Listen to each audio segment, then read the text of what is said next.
this is probably going to be weird with the stop and go, stop and go. I'll try and edit the best I can here with it because of all the stop and goes and pauses here, but the app I have, it does a pretty seamless job at adding the videos together. That might be too bright for her up there.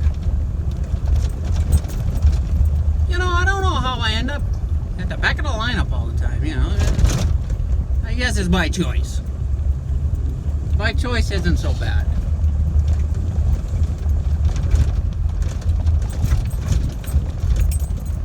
But I do need to either quit smoking or get an ashtray in here, because I got no ashtray in my Jeep again. I took it out to empty it and forgot to put it back in here.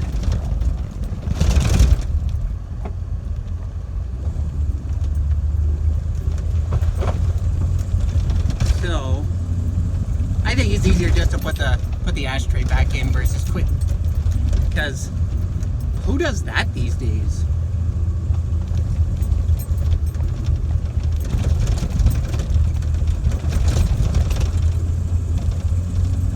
Okay, so everybody, I believe this, no, this is not the spot.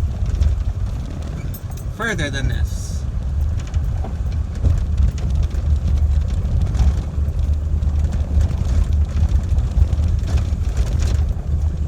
Okay, so somewhere along here, another buddy who's got a TJ, yeah, a TJ, who's currently rebuilding the motor on said TJ.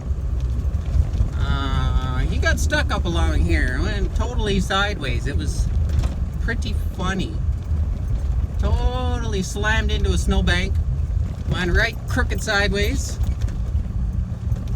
And that day, for the first time ever, he had used low range in his Jeep and found out that it does get you unstuck a little bit better than high range in some situations.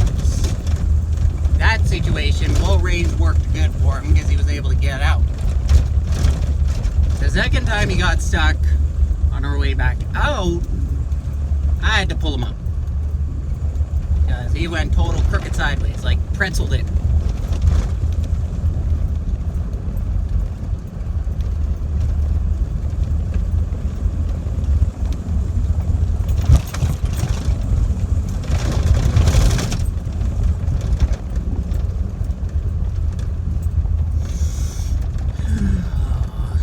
That being said, there was 4.5 foot tall snow drifts out here on this road.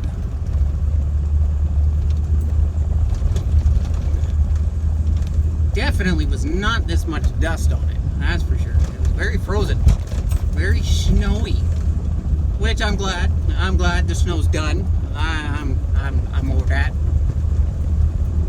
I'm pretty sure all y'all that's could probably say the same, you know. We ended up with a last snowfall there that kind of made everything all wet and mucky inside the yards again. Everything was drying out nice, and then we got that last freak snowstorm out of freaking nowhere.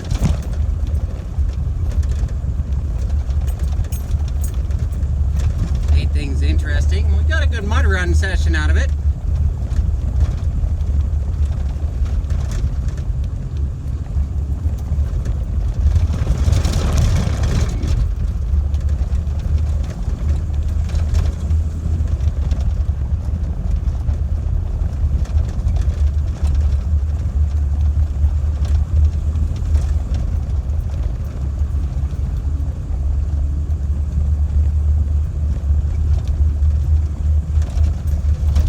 Marker 8. What?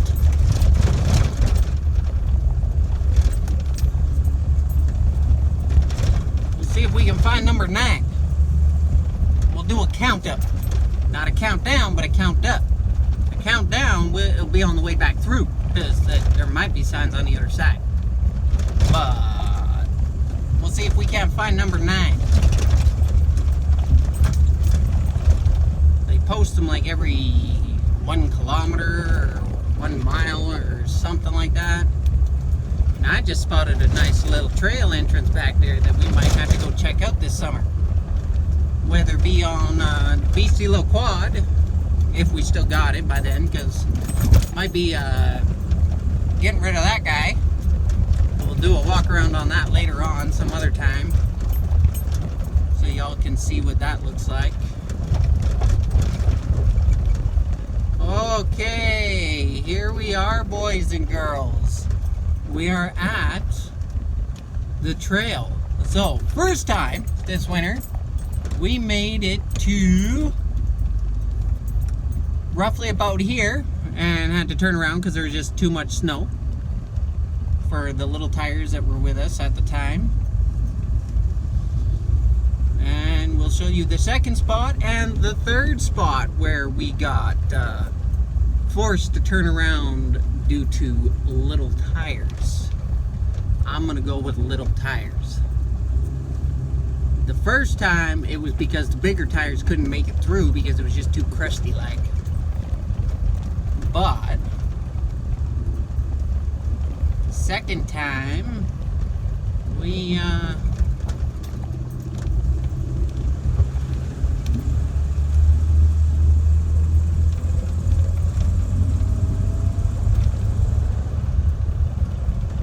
made it a little ways past this spot. Probably about, oh, I don't know. Well, we'll see here. We'll see here. Now, right about in here, this section, right here, where those little tracks are on the road. Yeah, that's where we made it to. Before we couldn't go no further. That was the first time. The second time, we made it to here. This spot. And had to turn around. Because we couldn't do it. Or was that the third time? Third time, yeah, that was the third time. Because the first time we didn't make it past the entrance of this trailhead. Yeah, third time. Now we're hoping to make it all the way, being that there's not much of anything on the trails. Like, we've made it 10 times further than we did the last time we went.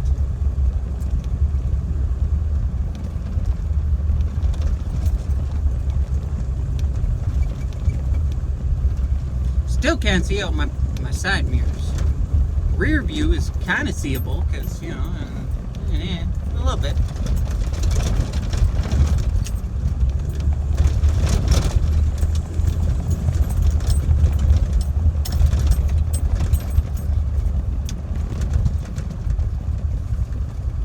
Definitely the first time I've done a video all the way down this trail from entrance to campsite to here.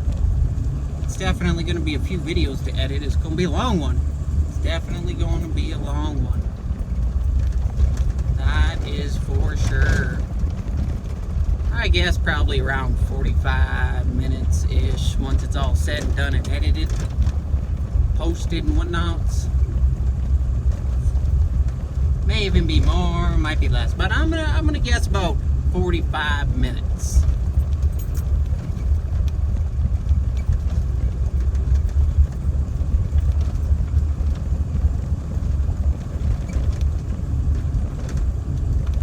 There is actually a 40s or 50. Oh yeah, we just passed it. There's a 50s car here that we just passed. There's the grill from it.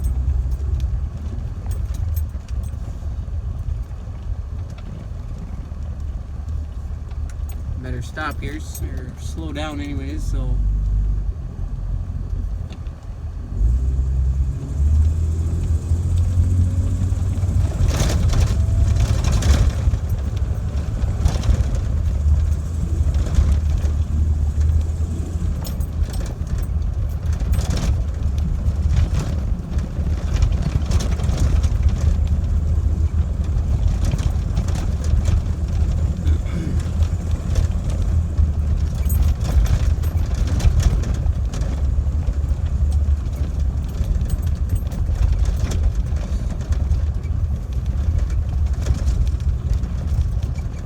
yes, I definitely think I can get away with having a coffee in here now.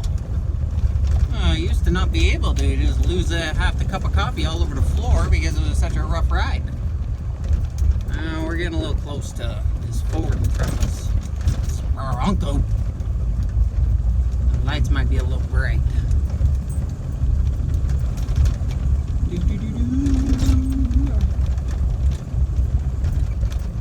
There's a fair amount of lights on the front of this thing. A little light bar and some pod lights and some aftermarket LED headlights. Those aren't on high beam. Those are just low beam right now because the high beam button is kind of a pain to get to at the moment.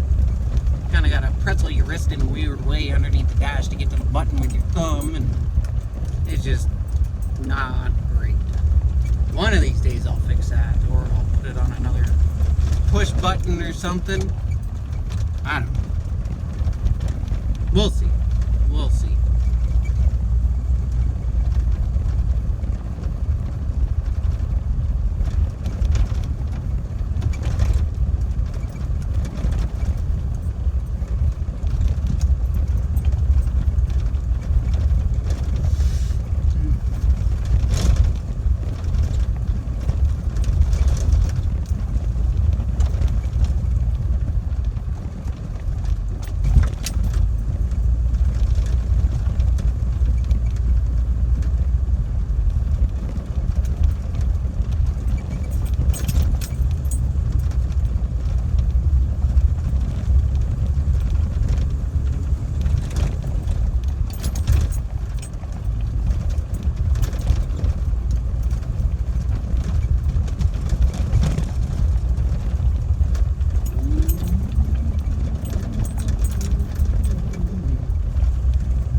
Conditions of this trail that I've been had the pleasure of trailing on. Normally this trail is so soft you got to use a little range for its gear and just kind of crawl along. Oh, whew. Little butterfly there. Whee.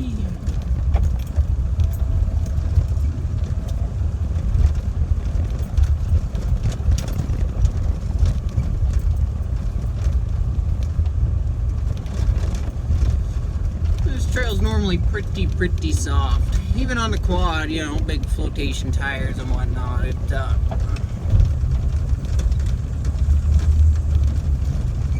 Even it had a struggle last summer, you know. This whole area we're driving through right now is one of the burn areas from last summer here around the Fort LaCourte area. We weren't able to get in here until late after May last year because of the fires. Ravaged quite a bit here. It burnt out a lot of land and dried these trails out beyond passable conditions down here. They're so soft. Even now, they're pretty soft in some sections. But, you know, it's all fun. That adds to the challenges of off-roading.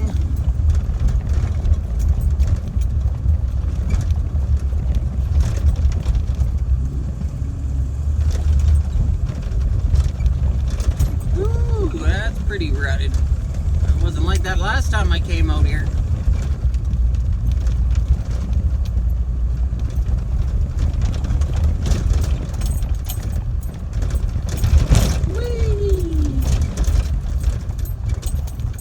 Could you imagine trying to haul a camper through this. This would be horrible. Alright, well, we'll wait for the Sawston back here.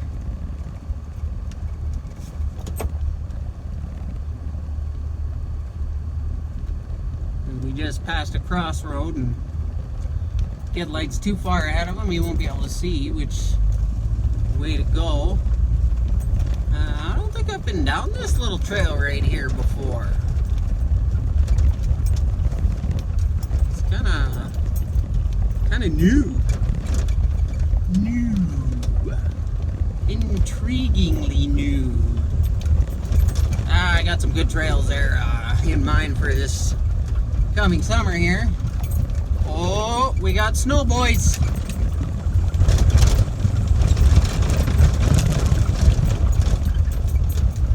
Chatterbones. Chatterbones. Cheesy buttermilk chatterbone biscuits.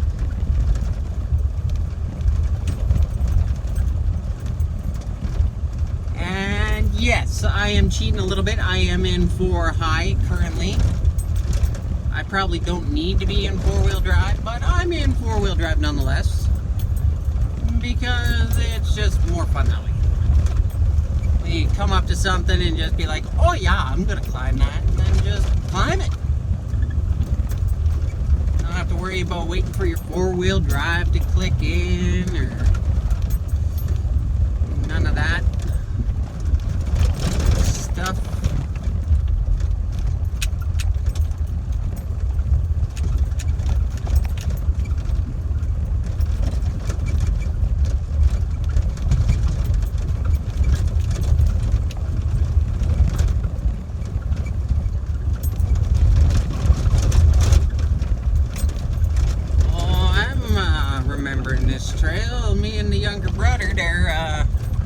We come down this a few years ago, 2 or 3 years ago now, on quads and dirt bikes. I had a bike, and my brother there had a quad. I think it was like a 225 Yamaha Moto or something like that. A little beast, that thing. Whoa, hitting the brakes. I wonder what's going on here. Oh, some antlers on the trail. Ooh, some sheds. Hey, you don't come across that very often. Good thing she stopped and picked it up, and one of us could have run over that shit. And pop a tire. And I don't think any of us have spare tires with us currently. I know I don't. And it'd be mighty hard to get one brought out currently, because nobody, other than those of us out here, know which trail we're down. We're not down any of the normal trails we would ordinarily be on or blown a tire on. We blew a tire there last winter, and on the grid road, believe it or not. I had a chunk of metal eat a tire. Took a chunk of rubber out of one tire at the front there, and took a chunk of metal out of the floor, and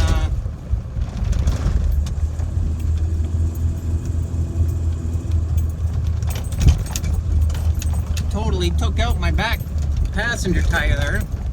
Put a nice little hole in it. We ended up stuffing like, I think it was like 4 plugs in there before it finally started holding, and even then it was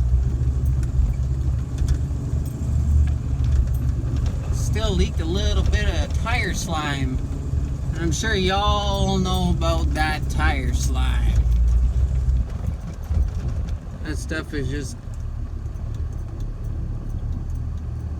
gross, green, nasty, sticky glue that only sometimes works. Like, if you got a hole in there that legitimately needs a plug, that stuff is not gonna do it. I've tried it. It does not do it at all.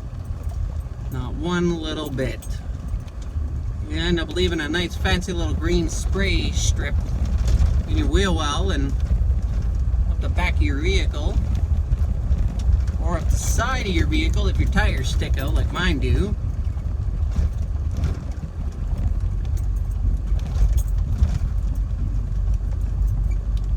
But it really doesn't work, that stuff. Unless you're like in a car or something, you know, like I said, something that a little tiny pinhole, like a little nail or a little tiny screw would probably work for that. But if you're an off-roader, you probably run bigger tires, which means tire slam does not work for that type of blowout.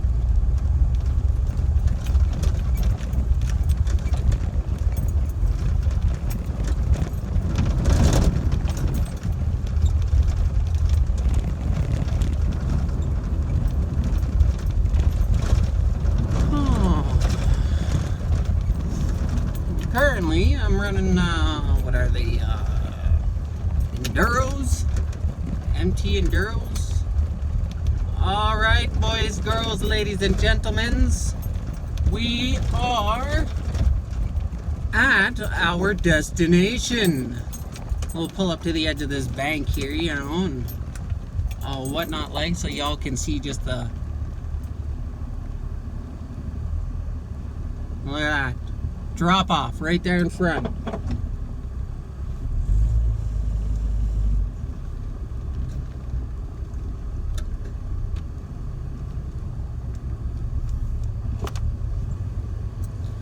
All right. You gonna drive down that or what? Oh, this guy thinking I'm gonna drive down there. Give me 50 bucks. Bro, your winch cable ain't long enough. Give me 50 bucks. 50 bucks ain't worth that climb. Maybe 1,000. I'd do it for 1,000. You got $1,000 cash on hand? I'd do it for $1,000. That'd be worth fucking up a diff. Alrighty, folks. We'll see you on the next video here. We're gonna conclude this session of kerfuffled videos, and have y'all a good night.